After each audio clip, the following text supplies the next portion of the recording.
Hey there! Is today your first time here? Or maybe your first time in a while? If so, maybe you're wondering exactly who we are and what this church is all about. Well, we'd like you to know that we're a group of ordinary people who are on an amazing journey together, following Christ.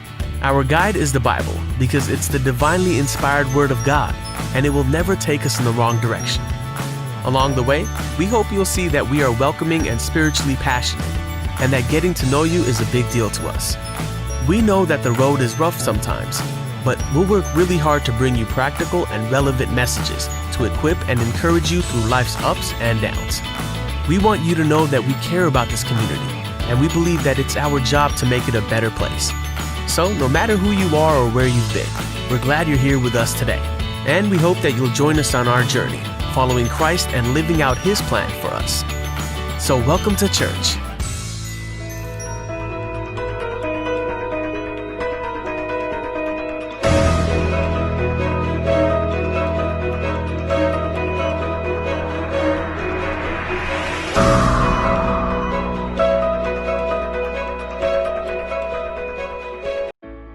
Praise the Lord.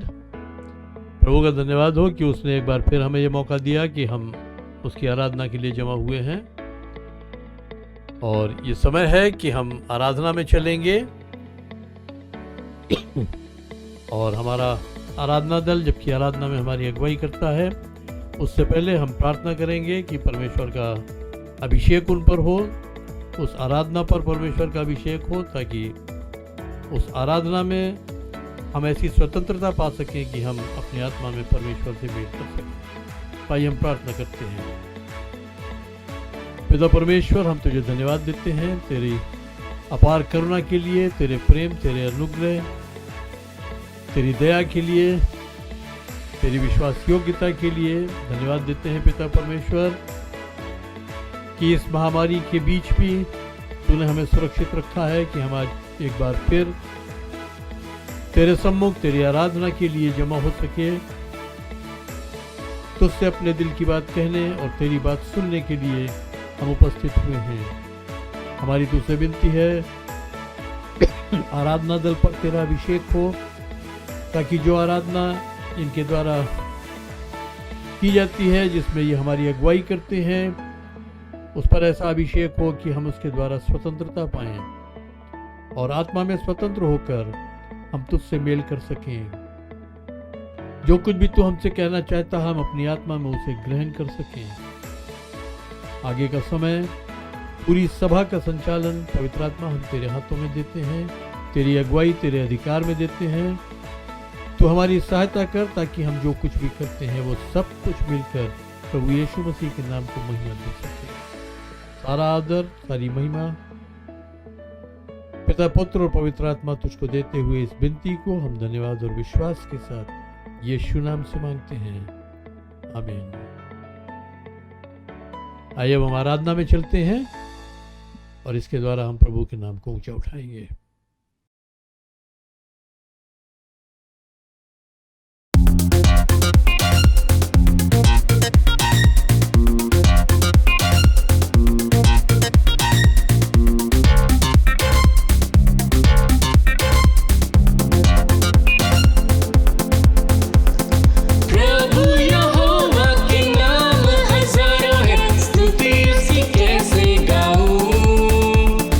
उसने उंडेल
Shalom, Yehovah Shammah, Yehovah Rohi, Yehovah Rapha, Yehovah Shalom, Yehovah Shammah, Yehovah Rohi, Yehovah Rapha.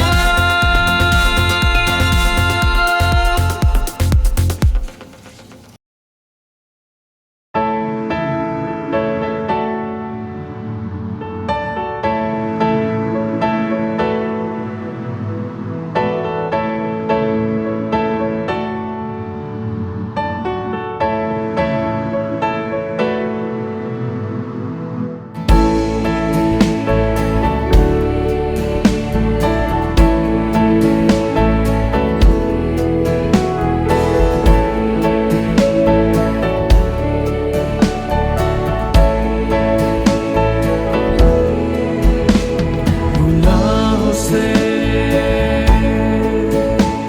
दबा हुआ, खौफ से भरा हुआ, गुनाहों से दबा हुआ, खौफ से भरा हुआ, निगाहें तेरी ओर लगी हुई, फरियादें हैं तुझसे जुड़ी हुई, निगाहें तेरी ओर लगी हुई, फरियादें हैं तुझसे जुड़ी हुई।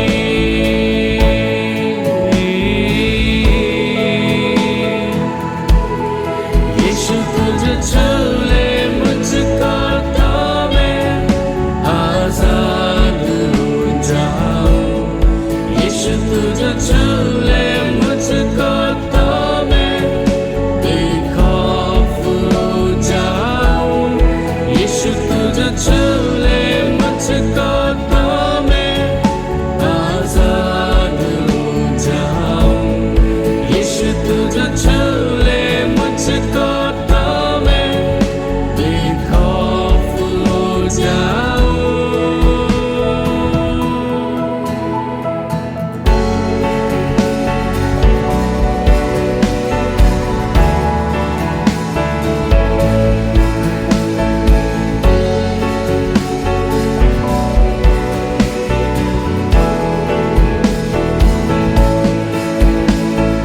जो कुछ भी था मेरा, सब कुछ खो रहा है, पल पल दिल ये मेरा निर्बल हो रहा है, जो कुछ भी था मेरा, सब कुछ खो रहा है, पल पल दिल ये मेरा निर्बल हो रहा है, दुआएं तुझसे जो की है वो उम्मीद है मेरी, जिंदगी तुझसे यीशु फिर एक बार चाह रहा हूँ, यीशु तुझे छू ले मुझको तो मैं आजाद हो जाऊं, यीशु तुझे छू ले मुझको तो मैं बेखौफ हो जाऊं, यीशु तुझे छू ले मुझको तो मैं आजाद हो जाऊं, यीशु तुझे छू ले मुझको तो मैं बेखौफ हो जाऊं।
यीशु तुझ छू ले मुझको तो मैं बेखौफ हो जाऊं।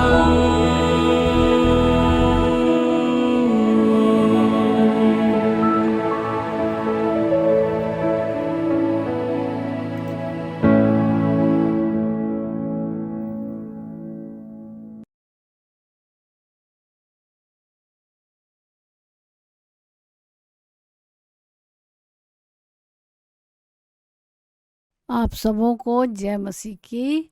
आज मैं बहुत खुश हूँ कि मुझे ये मौका मिला कि मैं प्रभु की गवाही दे सकूं। प्रभु ने कहा है, वचन कहता है कि तुम मेरे गवाह बनो। आप सबको मालूम है, मैं सबसे पहले प्रभु को धन्यवाद देना चाहती हूँ। इससे पहले कि हम वचन में जाएं, प्रभु को धन्यवाद देना चाहते हैं क्योंकि उसने जो मेरे जीवन में काम किया। और उसके बाद मैं अपने सीनियर पास्टर को और सब लोग कलीसिया के सारे लोगों को मैं धन्यवाद देना चाहती हूँ जिन्होंने मेरे लिए बड़ी लौ लगा के प्रार्थना की और प्रभु ने मुझे चंगाई दी और मैं आज आपके सामने उसकी गवाही देने के लिए प्रस्तुत हूँ। आपको मालूम है ना कि मेरे को डायबिटीज़ है और मैं बहुत परेशान थी कि मेरी डायबिटीज़ कभी कम नहीं होती है, क्यों बढ़ती जाती है। तो मैंने अभी 2-3 महीने पहले प्रभु से प्रार्थना मैंने रखा कि प्रभु तूने मेरी शरीर में पैनक्रियाज बनाई है जो कि इंसुलिन प्रोड्यूस करती हैं और मैं चाहती हूँ प्यारे प्रभु ये तो बेकार हो गई है, लेकिन तेरे हाथों में अपना जीवन देती हूँ और प्रार्थना करती हूँ कि मुझे मेरे शरीर में एक नई पैनक्रिया तू अपने हाथों से बना ताकि मेरी शुगर बढ़ने ना पाए। मैं प्रभु को धन्यवाद देती हूँ कि सचमुच में प्रभु ने मेरी शरीर में एक नई पैनक्रिया स्थापित की जो मेरी शुगर को बहुत ज़्यादा बढ़ने नहीं देती है। कभी मेरी 86 रहती है, कभी 106, 107 ऐसी मेरी डायबिटीज़ रहती है। इसके लिए मैं प्रभु को धन्यवाद देती हूँ। और जिन लोगों को शुगर की प्रॉब्लम है मैं उनको भी एनकरेज करना चाहती हूँ क्योंकि प्रभु ने कहा ना कि जो हम अपने मुंह से बोलेंगे वही होगा, क्योंकि हमारी जीभ में भी वो ताकत है, विश्वास है। विश्वास होना चाहिए कि हम जो बोलते हैं वही परमेश्वर हमारे लिए करता है, क्योंकि वचन में ये भी लिखा है कि उसकी सामर्थ हमारी दुर्बलता में सिद्ध होती है। तो प्रभु ने हमें सिखाया और बताया और सचमुच में मेरे जीवन में प्रभु ने बहुत बड़ा काम किया। इसके साथ साथ मेरी दूसरी गवाही है कि आपको मालूम है कि मेरी तबीयत बहुत ज़्यादा ख़राब हो गई थी। इसी बीच मुझे वैक्सीन भी लगाना पड़ा जिसकी वजह से मुझे 10-12 दिन बहुत तेज़ फीवर रहा और कि मैं चलना फिरना भी मेरे लिए बहुत मुश्किल हो गया था और मैं मतलब कुछ भी काम अपने आप नहीं कर पाती थी। लेकिन मैं प्रभु को धन्यवाद देती हूँ कि हमारे सीनियर पास्टर ने, विक्ट्री चर्च के सारी कलीसियाओं के पास्टर्स ने और हमारी अपनी VCI फैज़ाबाद की जो प्रेयर टीम है और बहुत से हर घर में जिसने भी मेरे लिए प्रार्थना की मैं उसको धन्यवाद देती हूँ, क्योंकि आपकी प्रार्थनाओं का उत्तर प्रभु ने दिया कि आज मुझे यहाँ इस स्थान पर पहुँचाया कि मैं उसकी गवाही दे सकूँ। प्रभु को धन्यवाद देते हैं। सचमुच में प्रभु बड़ा महान और शक्तिशाली। गवाही तो हमारे जीवन में बहुत होती हैं, हर दिन की कोई ना कोई गवाही है, लेकिन मैं प्रभु को धन्यवाद देती हूँ।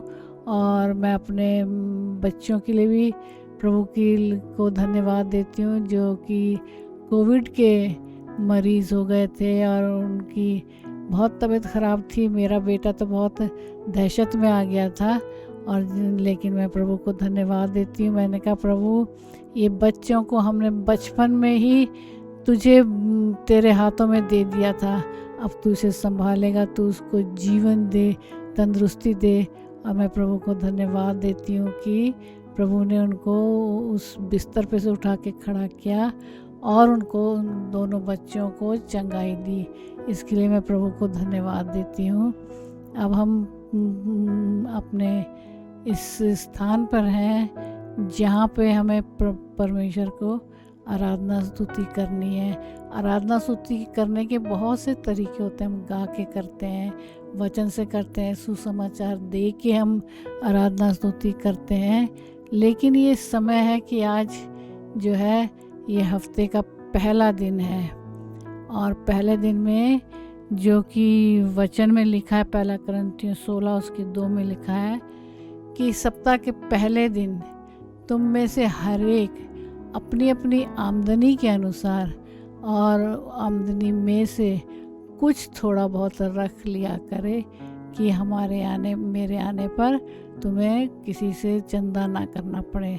प्रभु का धन्यवाद हो। मैं विश्वास करती हूँ आज हम सब सप्ताह के पहले दिन प्रभु के उपस्थिति में हैं।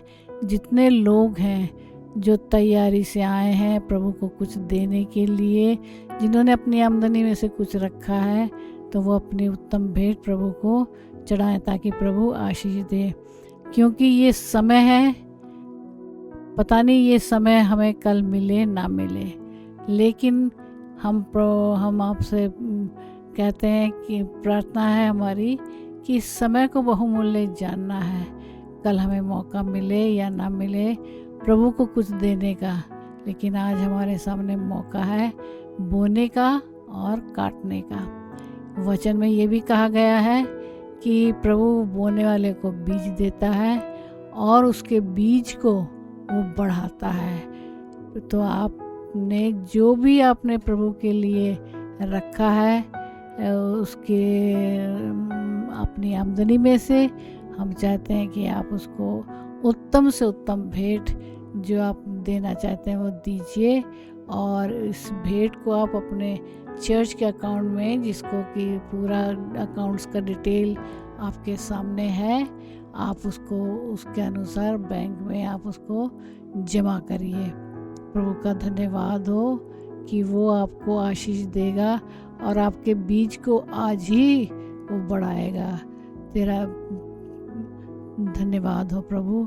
अब हम प्रार्थना करते हैं उन लोगों के लिए जो अपनी बर्थडे या अपनी वेडिंग एनिवर्सरी आने वाले हफ्ते मनाएंगे या मना चुके हैं। उनके लिए हम चाहते हैं उनके लिए प्रार्थना करें और आपको बधाई देते हैं। आप सबको जो अपनी बर्थडे की लिए हम धन्यवाद देते हैं प्रभु को कि आपके जीवन में प्रभु ने एक नया वर्ष दिया है, विवाहित जीवन में आपको नया वर्ष दिया है और हम उसको ब्लेस करते हैं। और आप सबको बधाई हो जन्मदिन की और वेडिंग एनिवर्सरी की हम बधाई देते हैं। धन्यवाद हो जो प्रभु ने हमें जीवन दिया है, उसकी सेवा के लिए हमारी आंखें हर दिन हर समय उस पर लगी होनी चाहिए, क्योंकि प्रभु हमें पहले ही ये वन टाइम गिफ्ट, हमारा जीवन जो है वो वन टाइम गिफ्ट है, तो हमें प्रभु को उसको देना है। आइए हम आपके लिए प्रार्थना करें। धन्यवाद के साथ प्यारे प्रभु हम आपके चरणों में आते हैं, आपको सारा आदर, सारी महिमा और सारा सम्मान देते हैं। हम आपको धन्यवाद देते प्रभु जिनकी शादी की सालगिरह जो आगे हफ्ते में मनाने जा रहे हैं या मना चुके हैं, या प्यारे प्रभु जी उन सबको तू आशीष देना, उनके पारिवारिक जीवन में उनको ब्लेस करिए प्रभु, ताकि वो आगे वाले इस समय में अपने मिल के अपना परिवार तेरा गवाह बने और हर परिवार प्रार्थना का घर बने। प्रभु हम प्रार्थना करते हैं जिनके बर्थडे हैं, जो कि अपना जन्मदिन मनाने जा रहे हैं, सचमुच में संसारी रूप से जब हमारा बर्थडे होता है हम बहुत खुश होते हैं, लेकिन प्रभु तुझे तो उससे भी ज़्यादा खुशी होती है कि जब हम बर्थडे की आशीषों को तुझसे बांटते हैं। तेरा धन्यवाद हो प्यारे प्रभु, इन सबको आशीष देना और आगे का समय हम आपके हाथों में देते हैं। और मेरी प्रार्थना, मेरी विनती है आप सब निरंतर प्रार्थना में लगे रहें और हमारी प्रार्थना का उत्तर ज़रूर प्रभु देगा। और मैं प्रार्थना करती हूँ, अभी इस समय मुझे थोड़ी खांसी भी है, तो मेरी प्रार्थना का निवेदन है आपसे कि मेरे लिए प्रार्थना करें ताकि मेरी ये खांसी भी दूर हो जाए। प्रभु यीशु मसीह आपके नाम से हम इस प्रार्थना को मांगते हैं, आमीन।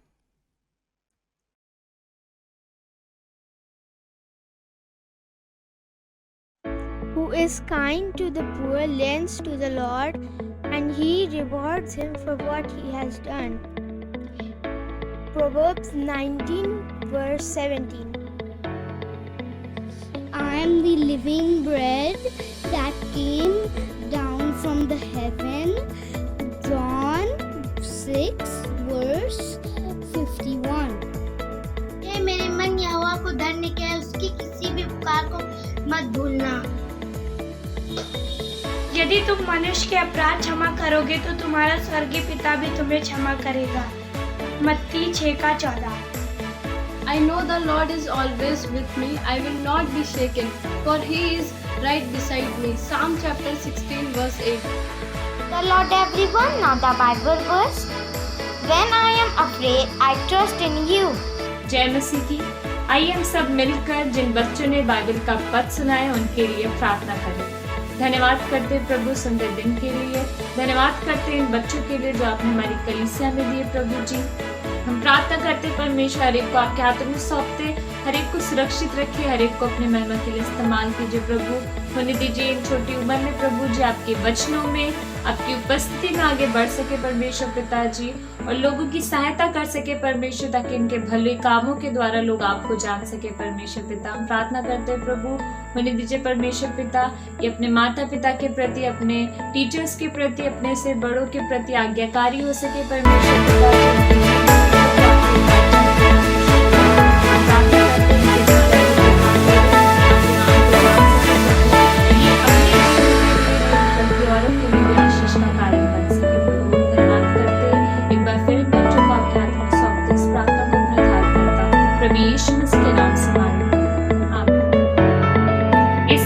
परमेश्वर के वचन का, और विश्वास कीजिए आज के दिन परमेश्वर आप में से हर एक से बात करेगा। Praise the Lord. परमेश्वर का धन्यवाद हो।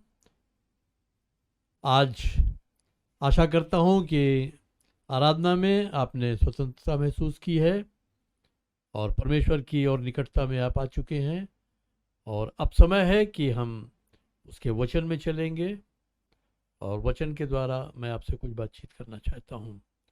आज के लिए परमेश्वर ने जो वचन मुझ पर उभारा है, मेरे हृदय में डाला कि मैं उसके द्वारा आपसे बातचीत करूं, वो पाया जाता है लूका रचित सुसमाचार उसके 15वां अध्याय उसके 11 पद से 24 पद तक।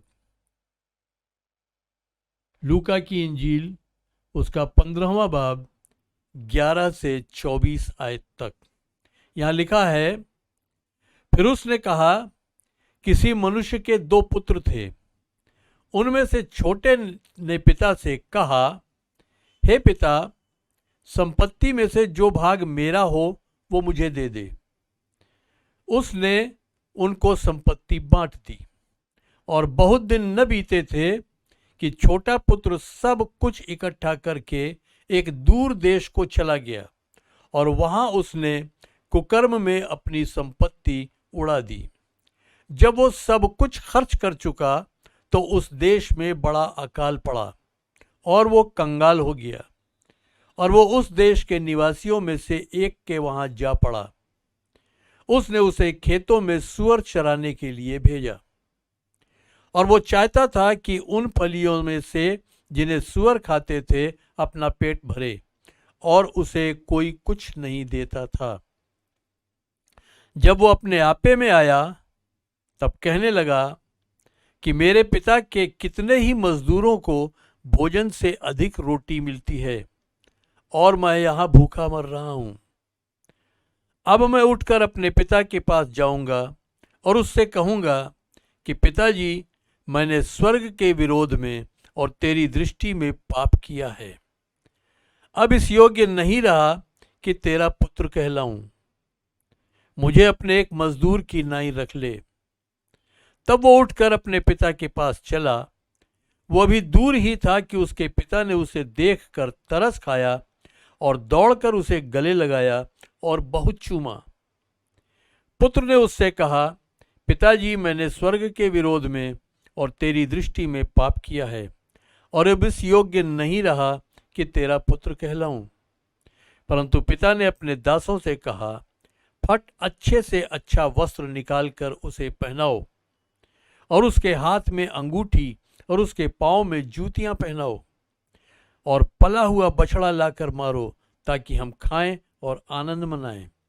क्योंकि मेरा ये पुत्र मर गया था फिर जी उठा है, खो गया था अब मिल गया है, और वे आनंद करने लगे। परमेश्वर अपने वचन पर आशीष दे। इस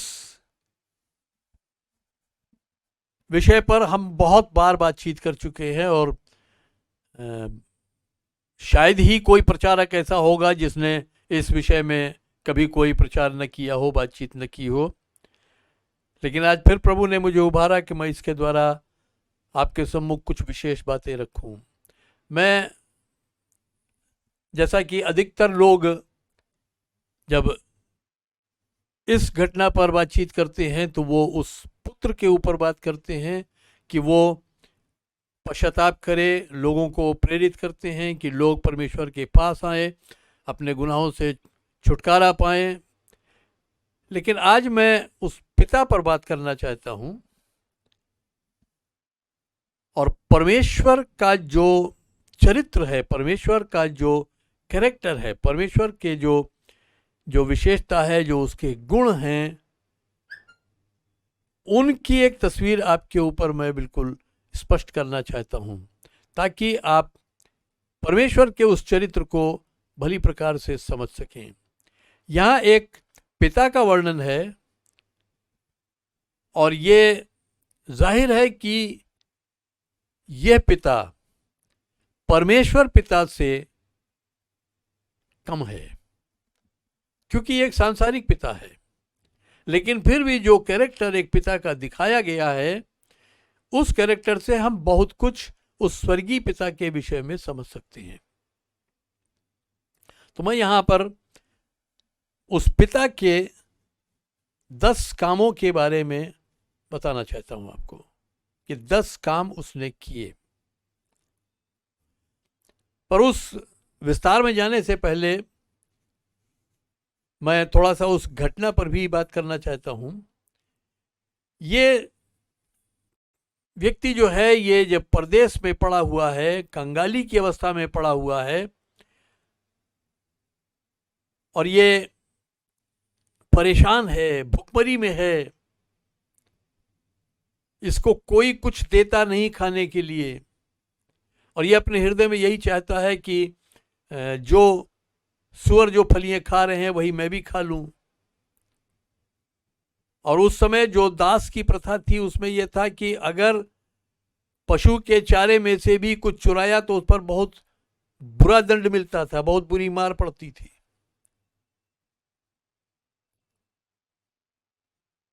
और अब जब इसको अपने पिता की याद आई, अपने पिता के घर की याद आई, तो पिता इसके निकट है या इससे दूर है? पिता इससे बहुत दूर है, क्योंकि ये परदेश में है। अब यहां प्रश्न ये उठता है कि पिता इससे दूर नहीं गया, लेकिन ये पिता से दूर गया। उसी तरह मेरे प्रियजनों, हर एक विश्वासी जन, हर एक वो विश्वासी जो पिछड़ गया है, हर एक वो व्यक्ति जो प्रभु यीशु मसीह पर विश्वास नहीं भी करता है, मैं आप सब से यही कहना चाहता हूं कि परमेश्वर और हमारे बीच में जो भी दूरी है, जो भी गैप है, जो भी डिस्टेंस है, वो डिस्टेंस परमेश्वर ने नहीं बनाया है। वो दूरी परमेश्वर ने नहीं बनाई, वो दूरी स्वयं हमने बनाई है। अभी कुछ दिनों पहले मैं कनाडा में एक बेटी है, उससे बात कर रहा था, और वो पहले प्रभु में काफ़ी अच्छी थी, काफ़ी उत्तेजना से भरी हुई थी, काफ़ी जोश से काम करती थी। फिर धीरे धीरे धीरे थोड़ा वो पिछड़ती गई और फिर वो प्रभु में आना चाहती थी, और वो बराबर मुझसे संपर्क में थी और कहती थी कि पता नहीं, मैं प्रार्थना करती हूँ, परमेश्वर क्यों नहीं सुन रहा है। तो मैंने उससे एक प्रश्न किया। मैंने कहा, तुम्हें क्या लगता है कि परमेश्वर तुमसे दूर है? परमेश्वर और तुम्हारे बीच में एक खाई है, एक गैप है? तो उसने कहा, हाँ पास्टर, मुझको लगता है कि परमेश्वर वाकई मुझसे दूर है। तो मैंने कहा, ये बताओ, परमेश्वर तुमसे दूर गया या तुम परमेश्वर से दूर आई हो? तो कहने लगी, नहीं, दूर तो मैं ही आई हूं। मैंने कहा, तुम्हें यह भी लगता है कि शायद परमेश्वर का प्रेम कम हो गया है? कहने लगी, हाँ ऐसा लगता है। मैंने कहा, उसका प्रेम नहीं कम हुआ है, तुम्हें लगता है कि परमेश्वर तुमसे कम प्रेम कर रहा है क्योंकि तुम उससे प्रेम कम कर रही हो। तुमने पहला प्रेम छोड़ा है, तुमने उससे दूरी बनाई है। तुम वापस उसके पास आओ, वही प्रेम तुम्हें वापस मिलेगा, वही परमेश्वर तुम्हारे ऊपर हाथ रखेगा, वही तुम्हारे साथ साथ चलेगा, क्योंकि वो तुम्हें छोड़ के नहीं गया है, तुमने उससे दूरी बनाई है। और इस बात से वो काफी प्रेरित हुई और उस दिन उसने अपने आप को परमेश्वर के हवाले किया और उसके बाद उसने फिर कहा कि हाँ, अब मेरी वो नज़दीकी दोबारा बन चुकी है। तो हम अक्सर ऐसी गलती करते हैं कि हम सोचते हैं परमेश्वर हमसे बहुत दूर है। यहाँ तक कि जो लोग प्रभु यीशु मसीह को नहीं जानते हैं, जिनका परमेश्वर से मेल नहीं हुआ, जिनका परमेश्वर से पिता और पुत्र का संबंध नहीं बना, आपको भी लगता होगा कि परमेश्वर आपसे दूर है। लेकिन परमेश्वर वही है जहां वो है। दूर आप हैं उससे, दूर हम जाते हैं। अदन की वाटिका में भी अगर हम देखें तो जब परमेश्वर ने आदम और हव्वा को बनाया, रोज वो ठंडे समय में उनके साथ संगति करने आता था, रोज उनके साथ वो मिलता था, उनसे बातचीत करता था। और एक दिन जब उन्होंने पाप किया, उन्होंने अनाज्ञाकारिता की, उनको ये लगा कि हाँ, हमने पाप कर दिया है, हमने गलती कर दी है। परमेश्वर उनसे मिलने आया, लेकिन वो परमेश्वर की उपस्थिति से भाग गए, वो परमेश्वर से छिप गए। परमेश्वर नहीं छिपा, परमेश्वर ने आना नहीं छोड़ा, परमेश्वर फिर भी उनके साथ संगति करने आया। क्या परमेश्वर को नहीं मालूम था कि वो अनाज्ञाकारिता कर चुके हैं? परमेश्वर सर्वज्ञानी है, उसको मालूम था, लेकिन फिर भी वो आया उनके पास, उनके साथ संगति करने के लिए। शायद ये आशा लेके आया कि ये मेरे पास अभी आएंगे और अपनी गलती की क्षमा मांगेंगे, अपनी गलती का अंगीकार करके और उस पर प्रायश्चित करते हुए क्षमा मांगेंगे। और शायद अगर आदम और हव्वा ने ऐसा किया होता तो वो उसी घड़ी रिस्टोर कर दिए गए होते, लेकिन वो परमेश्वर की उपस्थिति से भाग गए। ठीक वैसे ही ये व्यक्ति भी, ये बच्चा भी, ये अपने पिता से दूर स्वयं गया। इसने अपने पिता से संपत्ति में अपना हिस्सा मांगा, पिता ने उसको दे दिया। इसने सब कुछ बटोरा, हो सकता है कुछ अचल संपत्ति रही हो, उसको बेचा हो, और धन बटोर के सब ये वहां से दूसरे देश को निकल गया।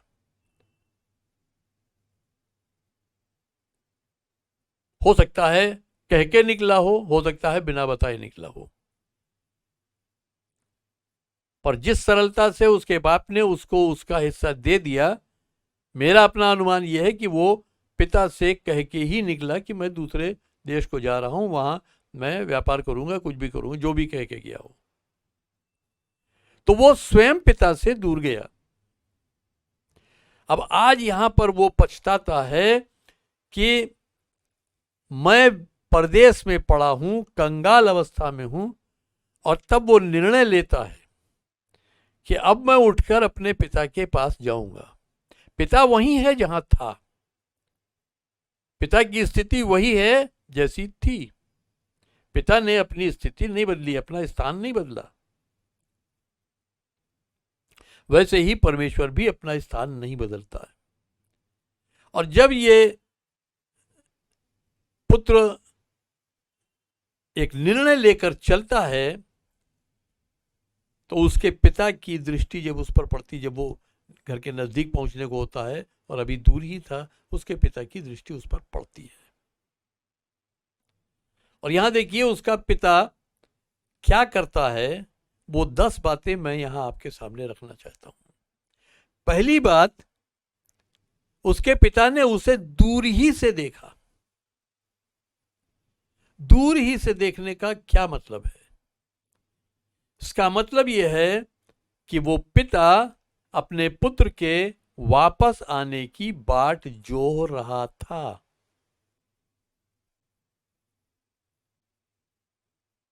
यदि आपकी परमेश्वर से दूरी बनी है तो निश्चित जानिए कि परमेश्वर भी आपके वापस आने की बाट जोह रहा है, वो भी आपका इंतजार कर रहा है। उसकी आंखें भी निरंतर आपकी ओर लगी हैं, इस आशा से कि आप कब पलटकर उसके पास आते हैं।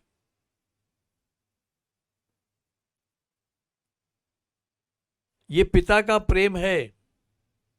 एक पिता का कैरेक्टर है कि वो अपने पुत्र को नहीं छोड़ता है।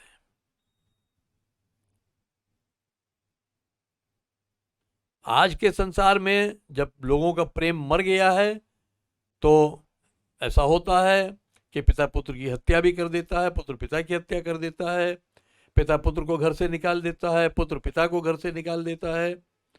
आज समाज में वो सारे मूल्य समाप्त हो चुके हैं,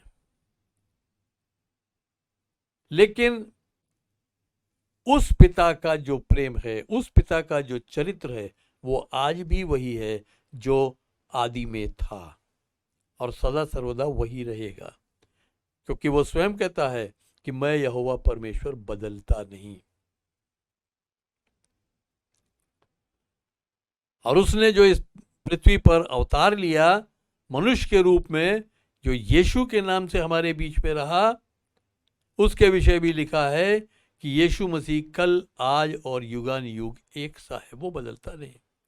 तो पिता अपनी जगह पर है और वो उस पुत्र के वापस आने की बाट जोह रहा है। अगर आपका पिता से दूरी बनी हुई है तो उस दूरी को आप अभी खत्म कर सकते हैं। आप उसके पास लौटें, और जब आप उसके पास लौटने के लिए सोचेंगे तो अभी आप दूर ही होंगे कि पिता आपको ग्रहण कर लेगा। जकरिया उसका पहला अध्याय और उसके 3 पद में यहां पर परमेश्वर जकरिया के द्वारा एक भविष्यवाणी देता है लोगों से कहता है इसलिए तू इन लोगों से कह, सेनाओं का यहोवा यूं कहता है, तुम मेरी ओर फिरो, सेनाओं के यहोवा की यही वाणी है, तब मैं तुम्हारी ओर फिरूंगा। सेनाओं के यहोवा का यही वचन है। परमेश्वर कहता है मैं तुमसे दूर नहीं गया था, तुम मुझसे दूर गए थे, तुम मेरी ओर फिरो, मैं तुम्हारी ओर फिरूंगा। तुम मेरी ओर चल के आओ, मैं तुम्हारी ओर चल के आऊंगा। और आपको बताऊं कि हमारे पास आने के लिए उसने स्वर्ग का सिंहासन छोड़ा, स्वर्ग की महिमा छोड़ी, मनुष्य रूप में वो इस पृथ्वी पर आया ताकि हमको वो अपने साथ मेल करा ले। तो पहला काम इस पिता का जो है, इसने उसे दूर ही से देखा। और दूसरा काम इसने क्या किया कि जब दूर से देखा, उसकी अवस्था को देखा तो उस पर तरस खाया। यानी जिस घड़ी आप किसी भी अवस्था में हैं, आज के दिन आप पापों में सने हुए हैं, आप परमेश्वर की आज्ञाओं से हट चुके हैं, आप परमेश्वर के साथ समय नहीं बिता रहे हैं, कैसी भी अवस्था में हैं, जिस घड़ी आप पश्चाताप का निर्णय लेते हैं और परमेश्वर की ओर आप फिरते हैं, उसी घड़ी परमेश्वर आपकी वो अवस्था देखकर जिसमें अभी आप पड़े हैं, आप पर तरस खाता है।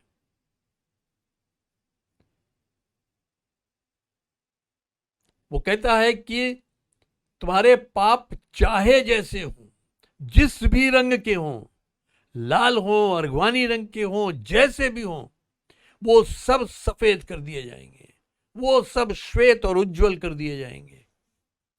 सबका लेखा मैं मिटा दूंगा, लेकिन तुम मेरी ओर फिरो तो, तुम मेरी ओर कदम बढ़ाओ तो। उसने तरस खाया। तीसरा काम जो इस पिता ने किया वो ये है, उससे मिलने और उसे घर लाने के लिए पिता दौड़ पड़ा। हालेलुया। ये पिता का हृदय है, ये एक बाप का दिल है। आप किसी भी अवस्था में हैं, कितने भी आप सने हुए हों, कितने अधिक आप डूबे हुए हों, लेकिन जिस घड़ी आप निर्णय लेते हैं और आप अपने हृदय में पश्चाताप करते हैं और उसकी ओर फिरते हैं, वो दूर से ही आपको देखता है। अभी आप उसके सामने आपने घुटने टेके नहीं, लेकिन वो आपको दूर से ही देख लेता है और आपके ऊपर तरस खाता है और आपसे मिलने के लिए और आपको अपने घर ले जाने की, यानी अपने से आपका मेल कराने के लिए वो दौड़ पड़ता है।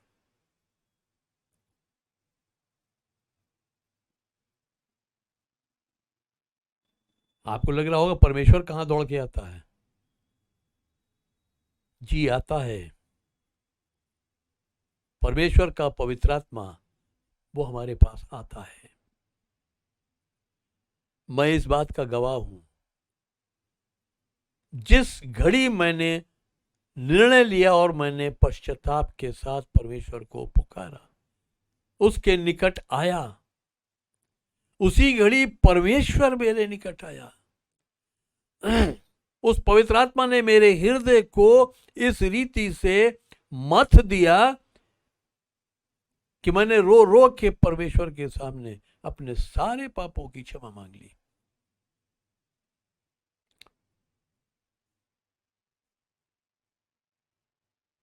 प्रयास मैंने इससे पहले भी बहुत किए, लेकिन तब मैं अपनी बुद्धि से चल रहा था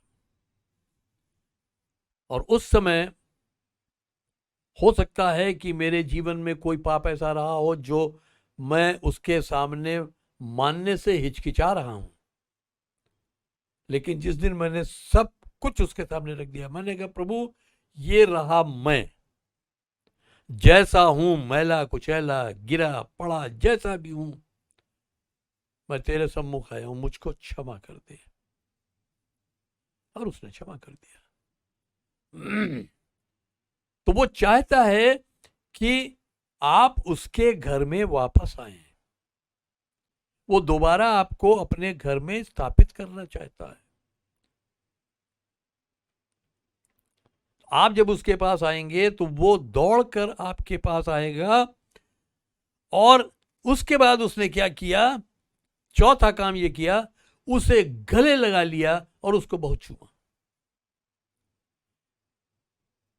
यानी परमेश्वर आपको अपनी बाहों में समेट लेगा, परमेश्वर आपको लपेट लेगा और आप पर अपना प्यार उंडेल देगा। उस घड़ी आप उसके उस प्यार को समझ पाएंगे जो शायद अभी आप नहीं समझ पा रहे हैं।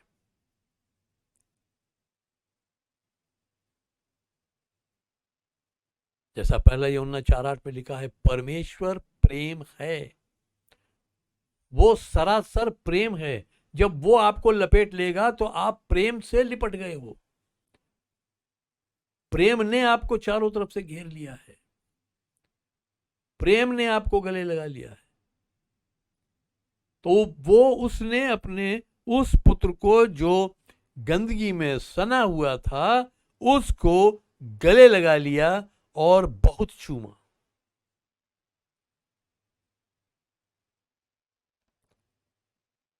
पांचवा काम क्या किया उसने, अगर हम देखें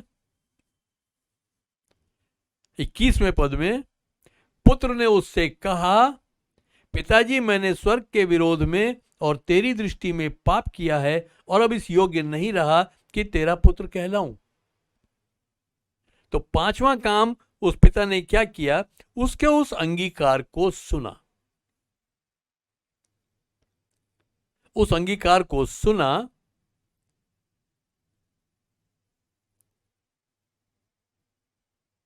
लेकिन उसके पिता के हृदय में उसके लिए क्षमा पहले से थी,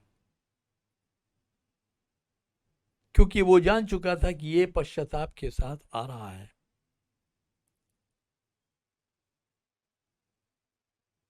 और उसने उसके अंगीकार को सुना और निश्चित तौर पर उसको क्षमा किया।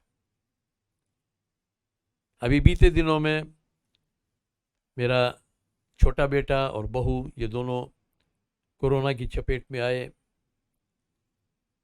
और जो भयानक स्थिति उन दिनों में थी कि हर घड़ी ये डर लगा रहता था, पता नहीं कब किसकी मौत की खबर मिलेगी।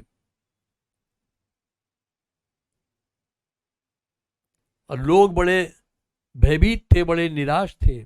और उस समय मेरे बेटे को भी एक निराशा ने घेरा, वो भी भयभीत हुआ। और उसने एक दिन फोन किया और उसने कहा कि मैं आप लोगों से, अगर मैंने कभी आपके खिलाफ कुछ कहा हो, कुछ बोला हो, आपके साथ ऊंची आवाज़ में बात की हो, या आपके साथ कोई बदतमीजी की हो, या आपकी बात न मानी हो, तो मुझको, मैंने अगर कुछ भी गलत आपके साथ कभी किया है तो मुझे माफ़ कर दीजिए। तो मैंने उसको पलट के एक ही बात कहा, मैंने कहा बेटा, माँ बाप के दिल में बच्चों के लिए कभी भी क्षमा रहितता नहीं होती। माँ बाप बच्चों की गलतियों को कभी वो दिल में नहीं रखते, वो वैसे ही क्षमा कर देते। तुमने क्षमा मांगी या नहीं मांगी, हमने तुमको पहले ही क्षमा किया। हमारे हृदय में तुम्हारे लिए कुछ भी नहीं है। और वही चीज यहां हम देखते हैं उस पिता के लिए कि जब उसने उसके अंगीकार को सुना तो उसने उससे ये नहीं कहा कि जा मैंने तुझे क्षमा किया। उसने फट क्या किया, अपने दासों को कहा, फट अच्छे से अच्छा वस्त्र निकालकर उसे पहनाओ। यानी पिता ने जो छठा काम किया वो क्या किया कि उसको सर्वोत्तम वस्त्र पहनाया। अभी वो किस चीज से सना हुआ है? गंदगी से, पाप से, अधर्म से। और जिस घड़ी हम परमेश्वर के पास आते हैं वो हमको सर्वोत्तम वस्त्र देता है, यानी वो हमें धार्मिकता का वस्त्र दे देता है।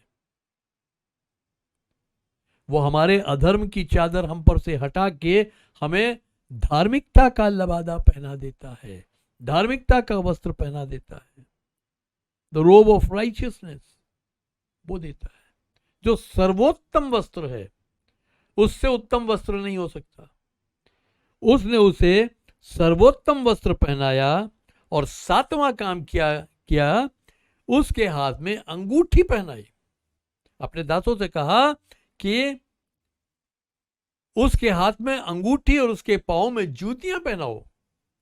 उसके हाथ में अंगूठी पहनाओ, क्योंकि अंगूठी इस बात का प्रतीक है कि उसके पास मेरे नाम का अधिकार प्राप्त है।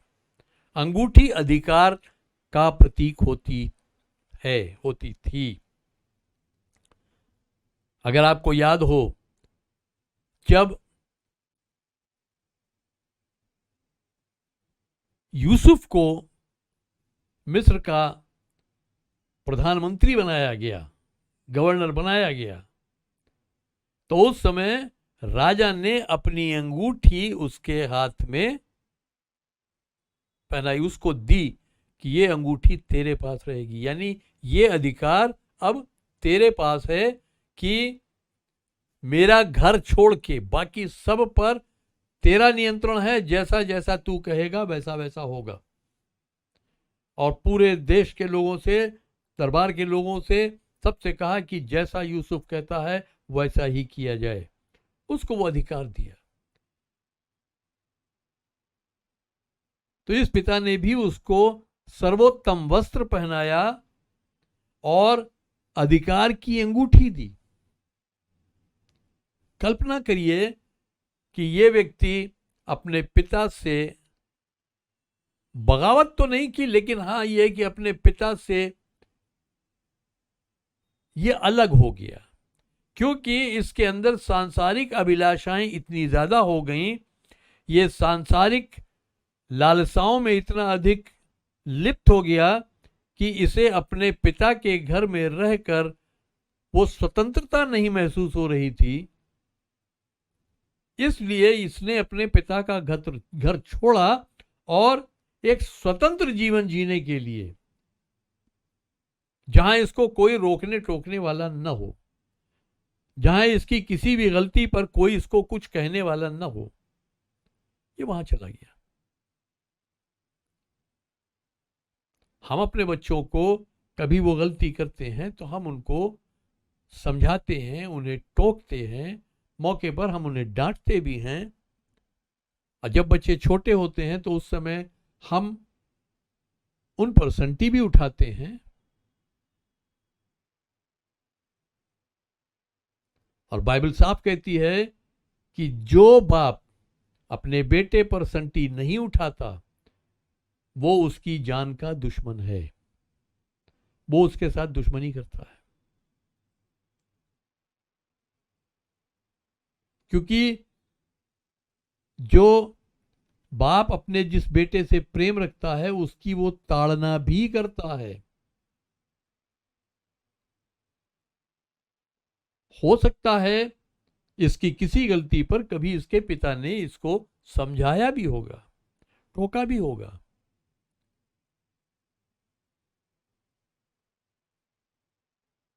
लेकिन हम सब इस दौर से गुजरे हैं।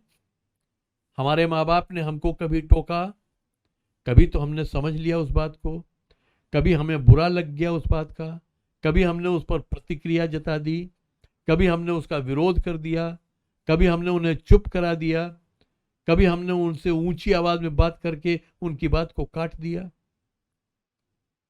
क्योंकि हमें अपनी लालसा, अपनी इच्छा ज्यादा प्यारी थी बजाय इसके कि जो हमारे माँ बाप हमको सही बात सिखा रहे हैं हम उसको सीखें। और खासतौर से जो जवान हैं वो इस दौर से अभी भी गुजर रहे होंगे।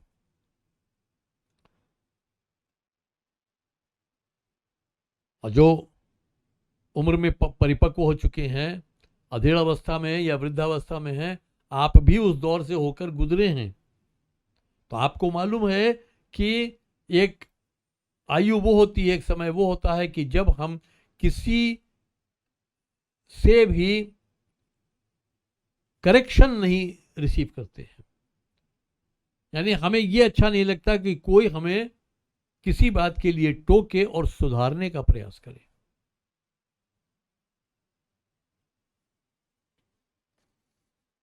तो यहां उसके हाथ में अंगूठी पहनाई और क्या किया, 8वां काम, उसके पांव में जूती पहनाई। मैंने आपको पहले भी बताया था कि जूती का अर्थ क्या होता है।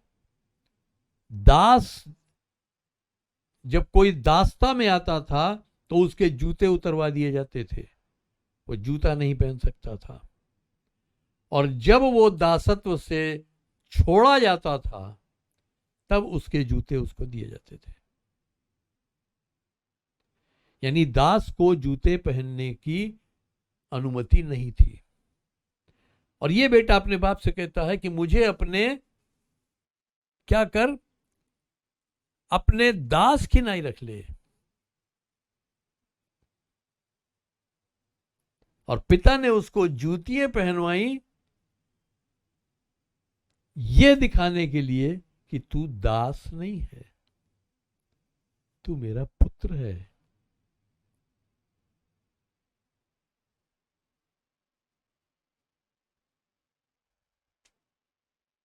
नवा काम क्या किया उसने अपने सेवकों से कहा कि पला हुआ बछड़ा लाओ, मारो और भोज तैयार करो, एक अच्छा भोजन बनाओ।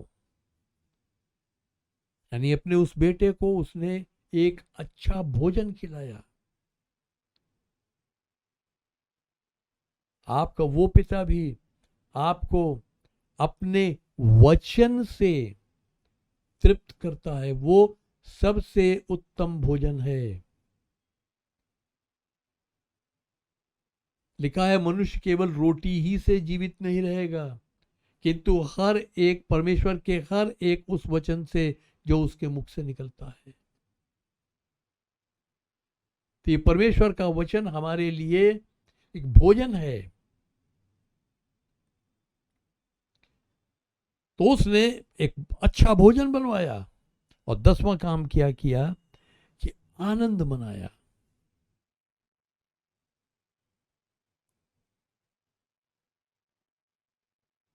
बेटा क्या सोच रहा था परदेश में कि मैं इस लायक नहीं हूं कि मैं उसका बेटा कहलाऊं।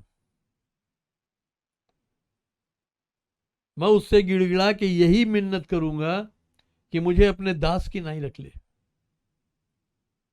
लेकिन यहां क्या हुआ, उसका स्वागत हुआ, उसे पुत्र की स्थिति में दोबारा स्थापित किया गया और एक बड़ा आनंद हुआ। और ऐसा ही लिखा है कि इसी रीति से एक पापी के मन फिराने से स्वर्ग में बड़ा आनंद होता है। जब एक व्यक्ति अपने पापों से मन फिराता है और परमेश्वर के पास आता है तो ठीक इसी रीति से स्वर्ग में बड़ा आनंद होता है, क्योंकि वो पिता है और वो पिता आपका इंतजार कर रहा है।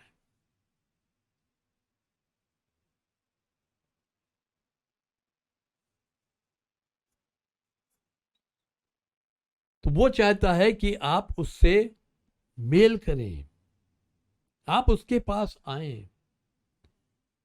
मलाकी 3 अध्याय उसके 7वें पद के दूसरे हिस्से में यहां क्या लिखा है, परमेश्वर कहता है तुम मेरी ओर फिरो तब मैं भी तुम्हारी ओर फिरूंगा। यहोवा का यही वचन है। मैं तुमसे दूर नहीं गया, तुम मुझसे दूर गए हो। तुम मेरी ओर फिरो, मैं तुम्हारी ओर फिरूंगा। तुम मुझसे अगर दूरी बना ली है तुमने, तुम उस दूरी को कम करने के लिए चलो, तुम यू टर्न लेके मेरी ओर वापस आओ। तुम मुझ तक पहुंच भी नहीं पाओगे कि मैं तुम तक पहुंच जाऊं। हालेलुया।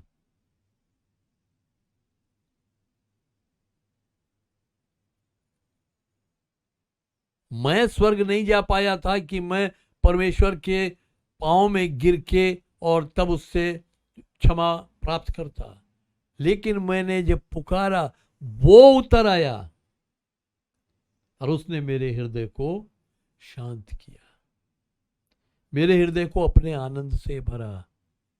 उसने ये गवाही दी कि मैंने तुझे अपना पुत्र बना लिया है।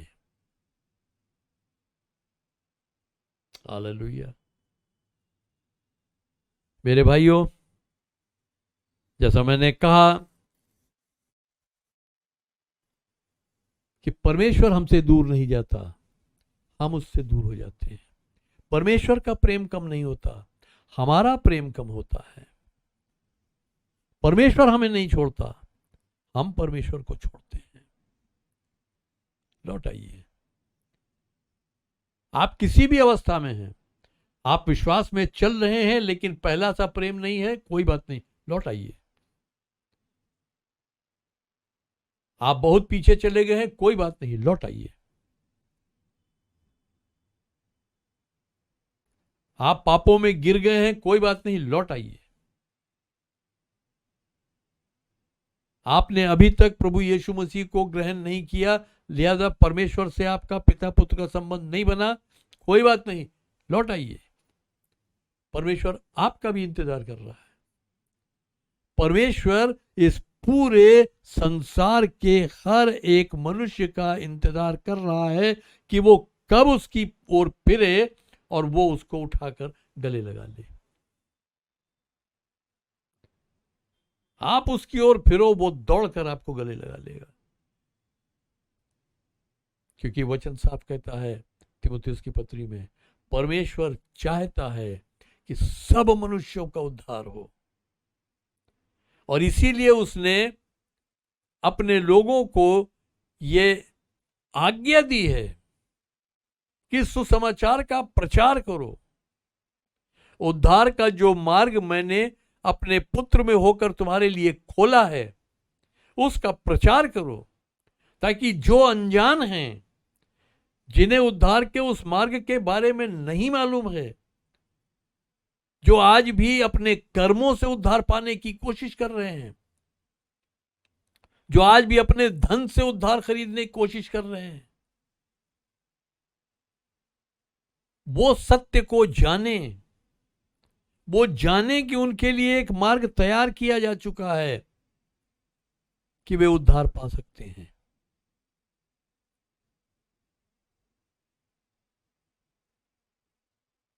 वचन साफ कहता है, हमारी धार्मिकता के काम, यानी जो हम अपने आप में धार्मिकता के काम करते हैं, हमारी धार्मिकता के काम सब के सब मैले चीथड़ों के समान हैं। हमारी अपनी धार्मिकता कहीं नहीं ठहरती, उससे हम उद्धार नहीं पा सकते। परमेश्वर कहता है, तुम्हारे पाप कैसे भी हों, तुम आओ तो मैं उन्हें धोकर साफ करूंगा, सफेद कर दूंगा, श्वेत और उज्ज्वल कर दूंगा।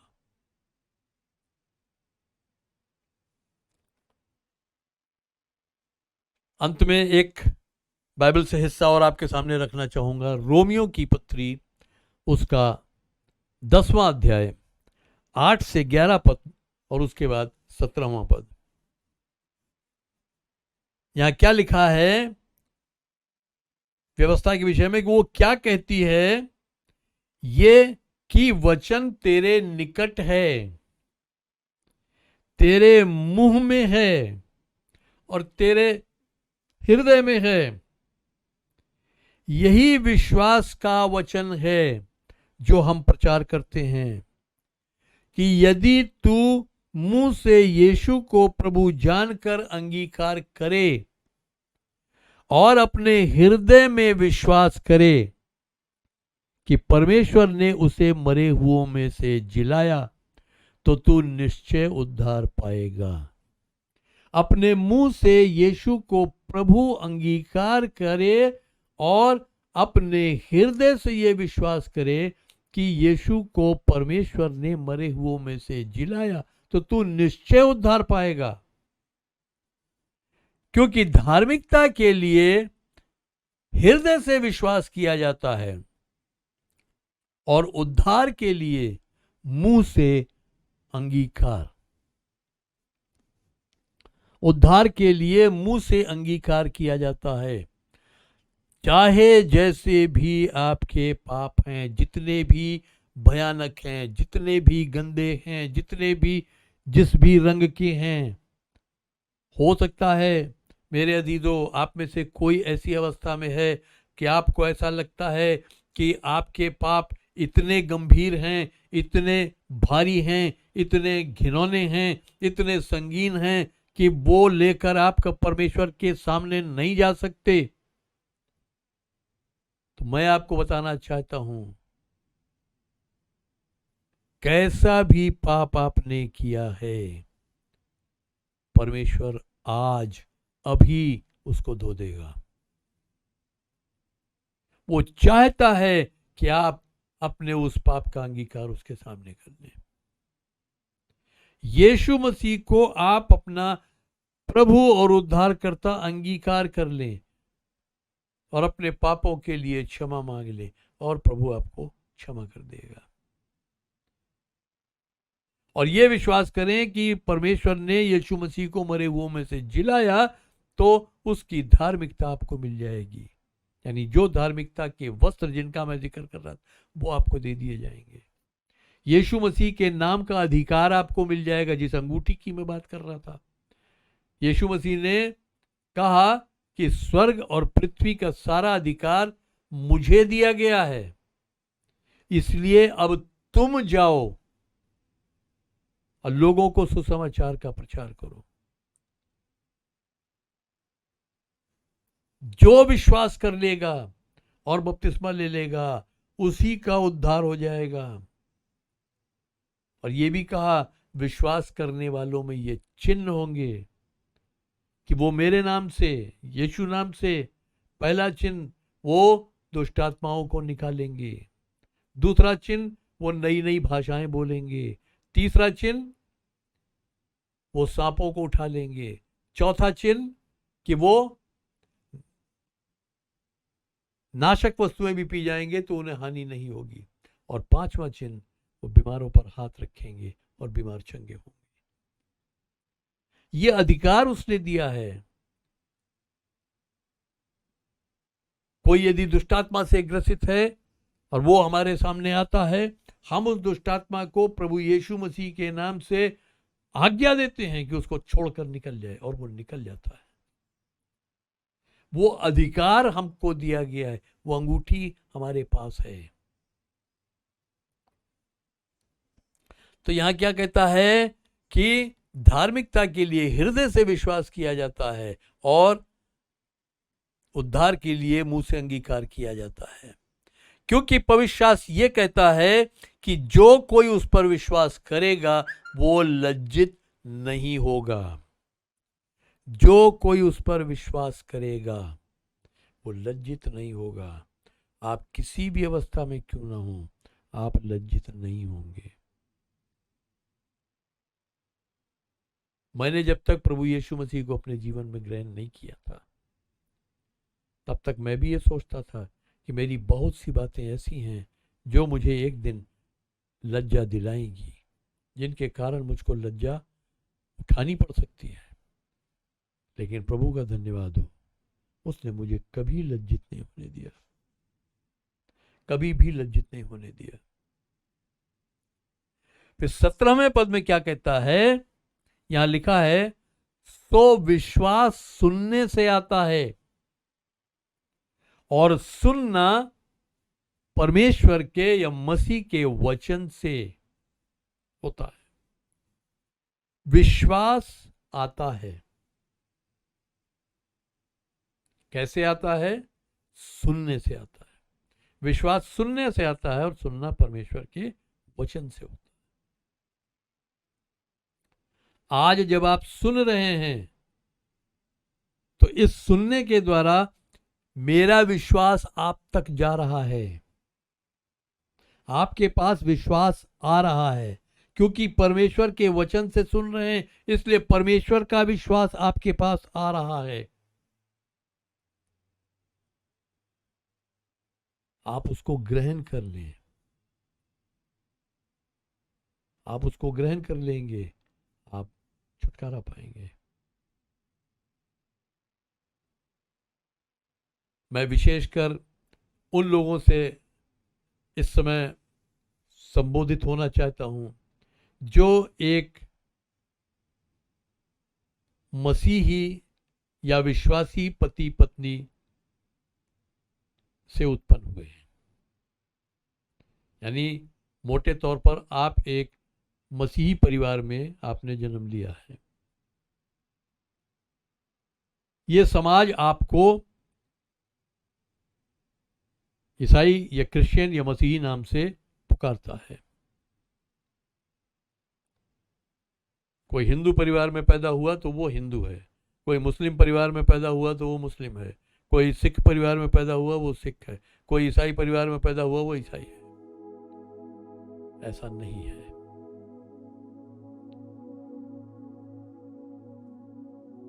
कोई भी जन्म से मसीही या क्रिश्चियन नहीं हो सकता।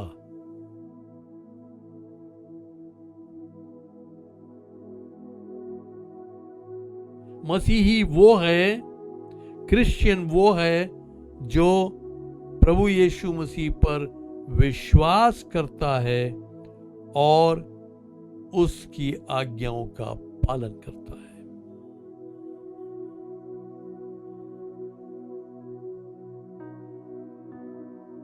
सिर्फ एक मसीही परिवार में जन्म ले लेने से आप मसीही नहीं हो जाते हैं। आपका अपना विश्वास, व्यक्तिगत विश्वास जब तक प्रभु यीशु मसीह पर नहीं होता है, जब तक प्रभु यीशु मसीह से आपका व्यक्तिगत संबंध नहीं होता है, जब तक यीशु मसीह को आप अपना व्यक्तिगत उद्धारकर्ता स्वीकार नहीं करते हैं, अंगीकार नहीं करते हैं, तब तक आप मसीही नहीं हैं। तो अगर आपने मसीह को नहीं अंगीकार किया है तो आज वो समय है कि आप अपने आप को यीशु मसीह के हाथों में सौंप दें। आज उद्धार आपके द्वार पर खटखटा रहा है। यीशु मसीह कहता है प्रकाशित वाक्य 3:20 में, देख मैं द्वार पर खड़ा खटखटाता हूं, जो कोई द्वार खोले तो मैं भीतर प्रवेश करके उसके साथ भोजन करूंगा और वो मेरे साथ। तो वो आपके दिल के द्वार पर खटखटा रहा है, वो विश्वास आपके पास आ रहा है, उसकी बुलाहट आपके पास आ रही है। प्रभु आज आपको बुला रहा है, मेरी मार्फत बुला रहा है, लेकिन आपको बुला रहा है आप प्रभु से अपना संबंध बना लें। समय बहुत कम है मेरे प्रियजनों, प्रभु यीशु मसीह का दोबारा आना बहुत निकट है, क्योंकि इस पूरे संसार का जो आज का स्थिति है, जो दृश्य बन रहे हैं सब तरफ, वो इस बात को प्रमाणित करते हैं कि प्रभु यीशु मसीह का आना बहुत जल्द है। और जिस दिन प्रभु यीशु मसीह आएगा उस दिन वो अपनी कलीसिया को उठा लेगा। कलीसिया उसके साथ बादलों पर उठा ली जाएगी।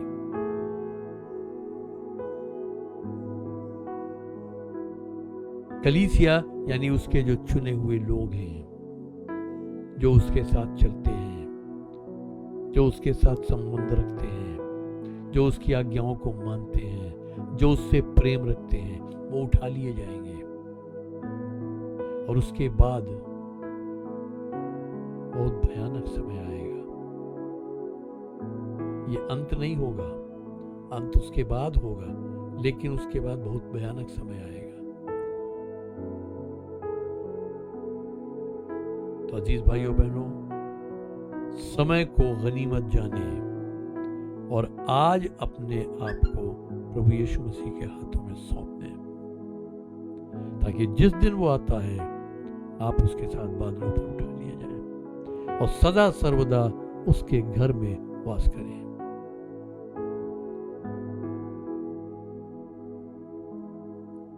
परमेश्वर आप सबको आशीष दे। एक शोक समाचार है, हालांकि सांसारिक रूप से, सामाजिक रूप से वो एक शोक का समाचार है।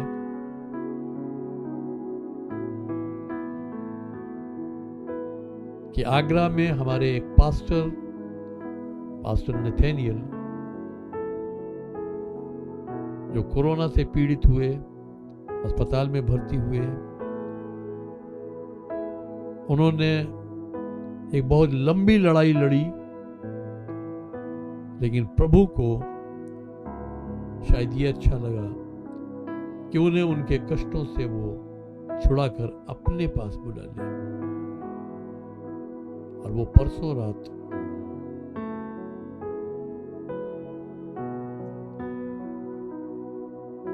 दस तारीख की रात में 10:10 पर वो प्रभु में सो गए।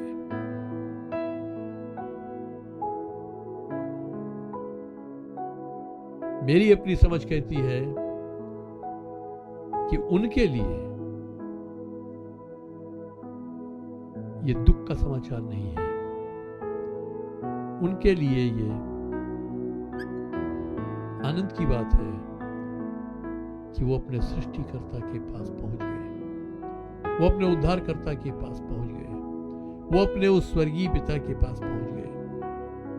उन्होंने अपनी दौड़ पूरी कर ली। हम अभी उस दौड़ में दौड़ रहे हैं। संयम से दौड़ें, लक्ष्य की ओर दृष्टि रखे हुए दौड़ें, ताकि अपनी अपनी दौड़ पूरी कर सकें। हम इस समय प्रार्थना करेंगे उनके परिवार के लिए, उनकी पत्नी और उनकी एक बेटी। उनकी पत्नी का नाम एंजल है और उनकी बेटी का नाम एबलीना है। हम इन दोनों के लिए प्रार्थना करेंगे कि प्रभु अपनी शांति से इनको संभाले। प्रेमी पिता परमेश्वर, जैसे तेरा दास अय्यूब कहता है कि तूने दिया और तूने लिया, तेरा नाम धन्य हो। हम में से कोई भी अपने आप से इस संसार में जन्म नहीं लेता। हमारी उत्पत्ति भी तूने की, हमारी सृष्टि तूने की, और हमें शरीर में इस संसार में भी तूने भेजा। जो समय तूने उचित समझा उस उचित समय पर हमें भेजा। और हमारी आयु के दिन गिने हुए हैं। तूने जितने वर्ष पास्टर नथानिएल को इस पृथ्वी पर रखा, उन्हें अपनी सेवा के लिए इस्तेमाल किया, उनके लिए हम तुझे धन्यवाद देते हैं। और धन्यवाद देते हैं कि आज वो तेरी उपस्थिति में विश्राम में है। हमारी विशेष प्रार्थना उनकी पत्नी बहन एंजल के लिए और बेटी एबलीना के लिए है। तेरी वो शांति जो सचमुच सारी समझ से परे है, उनके हृदयों और विचारों को मसीह यीशु में सुरक्षित रखने पाए। प्रभु यीशु मसीह अपनी शांति से उन्हें भर दे, उन्हें बल दे कि वो जीवन में आगे बढ़े। और जो कार्य पास्टर नथानिएल छोड़ गए हैं, उस कार्य को वो आगे बढ़ा सके। वो भी तेरे सुसमाचार की सेवा का कार्य कर सके। उनकी हर एक आवश्यकताओं को तो अपने स्वर्गीय भंडार से पूरा करना प्रभु। हम ये जानते हैं कि पास्टर नथानिएल के जाने से उनके परिवार में जो एक रिक्तता उत्पन्न हुई है, उसे कोई दूसरा मनुष्य नहीं भर सकता। लेकिन प्रभु तेरी उपस्थिति उसकी क्षतिपूर्ति कर सकती है। तेरी उपस्थिति उन्हें उससे बढ़कर ढाढ़स और बल दे सकती है। इसलिए प्रभु तू उनके साथ हो, उन्हें अपने हाथों में थाम, उन्हें हम तेरे हाथों में सौंप देते हैं। हम विनती करते हैं अपने देश भारत के लिए, पूरे विश्व के लिए प्रभु, जो तरह तरह की समस्याओं से घिरा हुआ है, समस्याओं से जूझ रहा है, महामारियों से जूझ रहा है, तेरा अनुग्रह होने पाए ताकि हर एक शांति पाए। हम प्रार्थना करते हैं अपने सीनियर पास्टर्स के लिए, अपने को पास्टर्स के लिए। सबको आशीष दे प्रभु, और सबको अपनी महिमा, अपनी सेवा के लिए और भी बहुतायत से इस्तेमाल कर। हर एक कलीसिया पर तेरा अभिषेक हो प्रभु, हर एक कलीसिया में तेरी उपस्थिति और तेरी महिमा प्रकट हो प्रभु। हर एक कलीसिया तेरे आत्मा के अभिषेक से अभिषिक्त हो। और तेरा धन्यवाद करते हैं प्रभु यीशु मसीह की तूने कहा कि मैं अपनी कलीसिया बनाऊंगा और अधोलोक के फाटक उस पर प्रबल न होंगे। अपनी कलीसियाओं को अपने हाथों में थाम प्रभु और अपनी महिमा के लिए इस्तेमाल कर। आज दिन भर के लिए हम सब अपने आप को तेरे हाथों में दे देते हैं और तुझसे विनती करते हैं प्रभु, हमें अपनी महिमा के लिए इस्तेमाल करना। सारा आदर महिमा पिता पुत्र और पवित्र आत्मा हम तुझको देते हैं और इस विनती को बड़े विश्वास और धन्यवाद के साथ प्रभु यीशु मसीह के नाम से मांगते हैं, आमीन। हम एक साथ मिलकर बोल सकते हैं, हमारे प्रभु यीशु मसीह का अनुग्रह, परमेश्वर पिता का प्रेम और पवित्र आत्मा की सहभागिता हम सब के साथ अब से सदा तक होती रहे, आमीन। आप सबसे एक बार फिर निवेदन है कि यदि आपके पास कोई प्रश्न है तो आप हमें हमारे व्हाट्सएप पे या हमारी ईमेल पर भेज सकते हैं। यदि आपके पास कोई सुझाव हैं वो भी आप हमें भेज सकते हैं। यदि आपके पास गवाही है तो वो भी आप एक छोटी वीडियो क्लिप बनाकर हमारे व्हाट्सएप पे या हमारी ईमेल के साथ अटैच करके भेज सकते हैं और हम प्रयास करेंगे कि हम आपकी गवाही को आने वाली सभा में दिखा सकें ताकि आपकी गवाही से औरों को भी बल मिले। प्रभु आप सबको आशीष दे और अपने हाथों में संभाले। हम अगले सप्ताह फिर मिलेंगे। जय मसीह की।